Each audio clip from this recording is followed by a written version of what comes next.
My name is Vivian Klatt, and the day they tried to remove me from my own husband's funeral, I realized grief wasn't the worst thing I would feel that week. Humiliation was. The church in Charleston was already full when I arrived. White lilies lined the aisle. Soft organ music echoed against tall stained glass windows. The air smelled like perfume and resentment. I had barely stepped inside when my mother-in-law blocked my path. "You shouldn't be here," she said quietly, but not. Softly, I stared at her, thinking I misheard. "Excuse me. This is family," she replied. "You've done enough." Done enough. I had buried my husband 3 days earlier. I had held his hand in the ICU for 9 hours, while machines made decisions we couldn't. I had signed the paperwork, but suddenly, I wasn't family. His name was Adrian Clark. We were married. 12 years. 12 years of building a life in Savannah, Georgia. A waterfront home.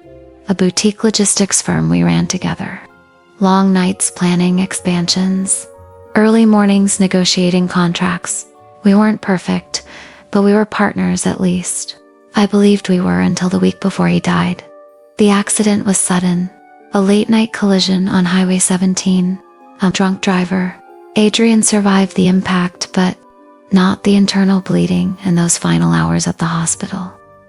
His mother never left his bedside. His younger brother Lucas hovered nearby. They whispered when I stepped out of the room. I thought it was grief. Now I know it was strategy back. At the church, I tried to move past her. She grabbed my wrist. "You will sit in the back," she said firmly. "You will not speak. And after today, we expect you to vacate the house." The house, my house, the house Adrian and I purchased with equal investment. I looked at Lucas standing behind her. He avoided my eyes. "What are you talking about?" I asked calmly. Lucas stepped forward. "Adrian updated his will 6 months ago," he said. The words landed like cold water. He left the house and majority company shares to Mother. The organ music continued in the background. Soft, indifferent. I felt my pulse steady instead of race. "Show me," I said. "You'll see it at the reading tomorrow," his mother replied. "But today, you will respect our wishes." Our wishes, not his. I walked past them anyway, and sat in the front row, where a wife belongs. Whispers followed me down the aisle, but I kept my head high, because humiliation only works if you accept it. The service felt endless. People stood one by one praising Adrian's generosity, his leadership, his loyalty. Loyalty. I folded my hands tightly. Halfway through the ceremony, Lucas approached the podium. He cleared his throat. "There are matters regarding the estate that will be handled privately," he said pointedly, glancing at me. The congregation shifted uncomfortably. They were planting doubt, setting narrative. I understood what they were doing. They wanted the community to see me as temporary, replaceable, disposable. After the burial, as guests began leaving, Lucas handed me a folder. "You have 30 days, he said quietly. "The attorney will explain everything." I took the folder without reacting. Inside was a summary, a revised will. Dated 6 months prior, witnessed, not notarized it. The majority of Adrian's assets transferred to his mother, the company shares redistributed, the waterfront house reassigned. I stood by the gravesite alone long after everyone left. Wind moving, the fresh soil gently. Something wasn't right. Adrian discussed everything with me. Every contract, every insurance adjustment. He would not have restructured everything without a word. Unless he didn't. The will reading was scheduled the next afternoon in downtown Charleston. Small brick law office, conference room overlooking the harbor. Lucas arrived first, his mother beside him, composed and confident. I wore black again. Not for mourning, for clarity. The attorney, Mr. Holbrook, adjusted his glasses and began. "We are here to execute the final testament of Adrian Clark." He read calmly. "Property transfers. Financial, accounts. Business holdings." Exactly as the summary stated. Lucas leaned back in his chair. satisfied. His mother folded her hands. Then Mr. Halbrook paused. "There is an addendum," he said. Silence. Lucas frowned. "What addendum?" Mr. Halbrook reached into the folder. A sealed final page submitted 48 hours before Mr. Clark's death. The room shifted. Lucas straightened. "That wasn't in the copy. It was not included in preliminary drafts," the attorney replied. My heartbeat remained steady, because suddenly, everything made sense. Adrian had been distant the last month, restless, quiet. At night, reviewing documents privately, I thought it was stress. Now I understood. Mr. Halbrook broke the seal and began reading, asterisk. Mr. Halbrook adjusted his glasses. The room felt smaller. Even the harbor outside. The window seemed still. He unfolded the final page slowly. "This addendum," he began, "supersedes any previously drafted distributions under specific conditions." Lucas shifted in his chair. His mother's jaw tightened. I kept my hands folded in my lap.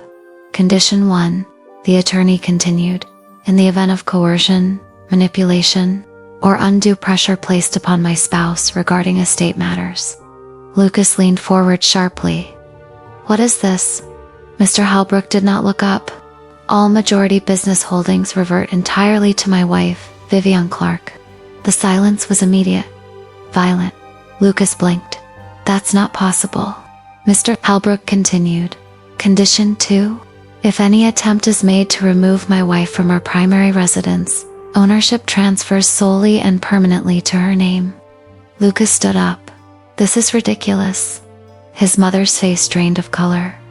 "And condition 3, the attorney said calmly, if any family member challenges my wife's position publicly before this addendum is executed, the family trust allocated to the Clark maternal estate will be dissolved and absorbed into the company's expansion fund under her control."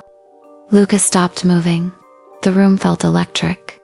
Because they had already tried Bubble at the funeral, I inhaled slowly, not in shock. In recognition, Adrian had seen something before he died. He must have. He had always known his mother wanted control. Always. Known Lucas resented me for joining the business. Perhaps he anticipated pressure.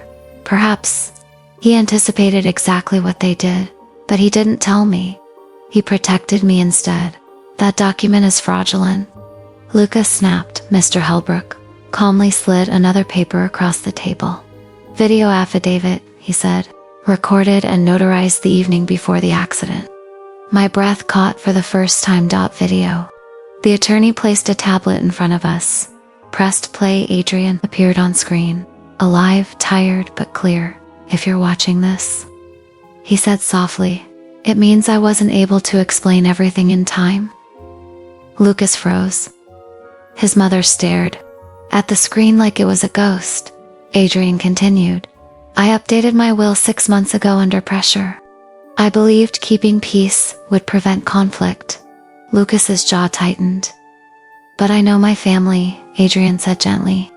"And I know Vivian. She built this company with me. She sacrificed for it. She is the rightful steward." His eyes looked directly into the camera. "If anyone attempts to intimidate or displace her, this addendum activates automaticum." He paused. "And mother, Lucas, if you're watching this, understand something." Silence filled the small conference room. "She is not temporary. She is not replaceable. And she is not yours to remove." The screen went black. Lucas sat down slowly. His confidence evaporated. His mother whispered, "He wouldn't have done this." But he had, because he understood something they didn't. Partnership is not ownership. Mr. Halbrook folded his hands. "As it stands," he said calmly, "Vivian Clark now holds full majority of Clark Maritime Logistics and sole ownership of the Savannah property." Lucas stood abruptly. "You manipulated him," he shouted. I looked at him evenly. "No," I said quietly. I stood beside him. His mother's composure cracked. "You turned him against us." I shook my head slowly. "No, you did that yourselves." But it didn't end there. Because humiliation is one thing, accountability is another. Mr. Halbrook cleared his throat again. There is one final clause. Lucas exhaled sharply. What now? In light of recent actions taken at the funeral, the attorney said, including public attempts to displace Mrs. Clark, the maternal trust allocation is formally revoked. His mother's eyes widened. That trust supports our foundation. Not anymore, Mr. Halbrook replied. The numbers were substantial. Seven figures. Redirected. Under my operational authority, for the first time, I felt emotion rise in my chest. Not revenge. Not triumph. Closure. They tried to humiliate me at the church, tried to frame me as an outsider, tried to remove me before the soil settled, and in doing so, they activated the very clause that protected me. Lucas leaned toward me. You think? You've won, he hissed. I stood slowly. This time, not as a grieving widow, but as a partner recognized. I never needed to win, I said calmly. I just needed the truth read out loud. I turned toward his mother. You wanted family, I added gently. Family protects, it doesn't erase.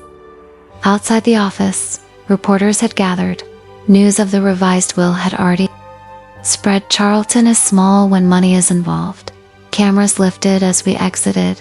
Lucas shielded his face. His mother walked quickly to her car. I paused at the top of the steps. One reporter asked, Mrs. Clark, how do you respond to allegations that you orchestrated the estate shift? I looked directly into the camera. I didn't orchestrate anything, I replied evenly. My husband did. And what happens now?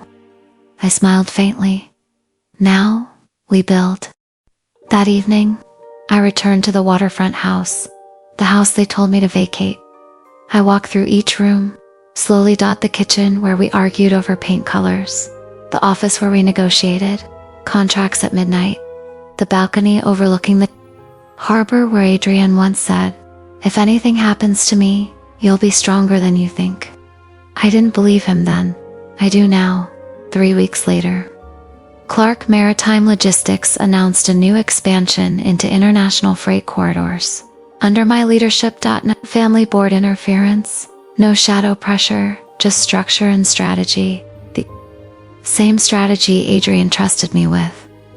Lucas attempted one. Final legal challenge. It failed. The video affidavit was airtight. The notarization, date indisputable, intent clear. He eventually withdrew quietly. Pride does not survive documentation. Months later, I visited Adrian's grave alone. The lilies had long since wilted, grass fully grown. I placed fresh white flowers gently on the stone. I handled it, I whispered. The wind moved softly across the cemetery. Not dramatic, not symbolic. Just real grief remains, but so does dignity. People often assume revenge is loud, public, explosive. But sometimes, revenge is a clause, a signature, a final page. Read calmly. Out loud. In a quiet room, they tried to erase me from the front row. Instead, they handed me the stage. And when the final page was read, they learned something important. A wife can be silenced, but a partner owns the legacy. Asterisk, asterisk, they told me to sit in the back. The will put me in control.